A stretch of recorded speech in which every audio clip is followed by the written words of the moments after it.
How's it going, guys? This is Jeff with iDownload Blog. Going to show you how to jailbreak iOS 6, the final version. Yes, the first thing you want to do though, as you can see, I'm running iOS 6 here just to show you guys. What you want to do first is to go ahead and place your device into DFU mode. Now, just keep in mind this only works with A4 devices. So if you have an iPhone 4S or an iPad 3 or something like that, iPad 2, this will not work. I'm using an iPhone 4 in this example. I'm placing it in DFU mode right now. Again, you will need an A4 device in order to use this jailbreak tutorial. So keep that in mind. This is a tethered jailbreak, by the way. Once you're successfully in the DFU mode and you're connected to your computer, obviously, then head over to your desktop. You want to load up Red Snow 0.913 Dev 4. Now, you should see it connected in DFU mode. Click Extra, select IPSW, and then find your iOS 6 firmware here. Mine is in Library iTunes.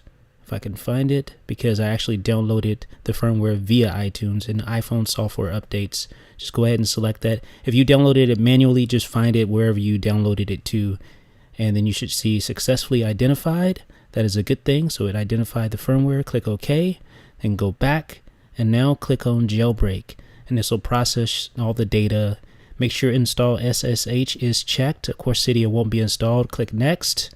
And then you should see it exploiting with Lime Rain and all that jazz. So this will take, you guys know the drill by now. If you've jailbroken before, you know this takes a while to complete. So you're waiting for reboot, all that, and you're going to continue to wait. Meanwhile, eventually your iPhone or your iPod Touch or whatever you're using to jailbreak will show a black screen. It'll boot up like this, and then you'll see this little matrix mode, I like to call it. All this scrolling. Now I've sped this up to hurry up and get through this so you guys aren't sitting here watching this video for the next half an hour. So I've sped this up significantly. Of course, your installation will take quite a bit longer, so just be patient. You should see installing bundles, rebooting, etc., etc. Eventually you'll be at your Apple logo, and then eventually you'll be at your lock screen, sort of like this right here. So once you're back at your lock screen, not much we can do right now. We still obviously don't have Cydia just yet, and we need to do a tethered boot as well, so keep that in mind. So what we're going to do is place our device back into DFU mode so that we can perform that tethered boot. So just hold home and power for 10 seconds, release the power button, continue holding home for 10 additional seconds. So it's pretty easy. You guys know the drill by now. Okay, now once we're back in a DFU mode with the black screen, you can go ahead and click back on Red Snow and click Just Boot. And this will actually perform the tethered boot. And you'll know this is working because you should see eventually a pineapple logo on your iOS device's screen. But first of all, it's going to take a while to get through this, waiting for reboot and all that. So again, you just have to be patient while it identifies the build, it patches the files and all that jazz. Again, this is just something that takes a little bit of patience to get through, but eventually you'll get there. So just a couple of more seconds and we should be rebooting. So now we should be rebooting. Let's head back over to our iPhone, and there it is, just like clockwork. And hopefully we'll see that pineapple logo just like that. All right, so we now know we are performing a tethered boot. I've, of course, sped this up again for your convenience. This should take a little longer on your device, but it shouldn't take that long. So just be patient again.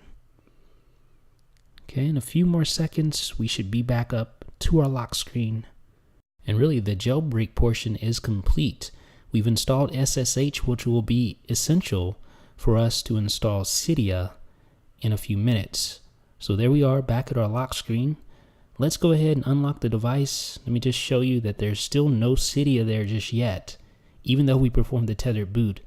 Now what we need to do though is go to our settings app and find the Wi-Fi IP address so we can connect to our iPhone. So just go to settings, Wi-Fi, and then tap the little arrow next to the connected Wi-Fi router, and then you should see it there. In this case, 10.0.1.27.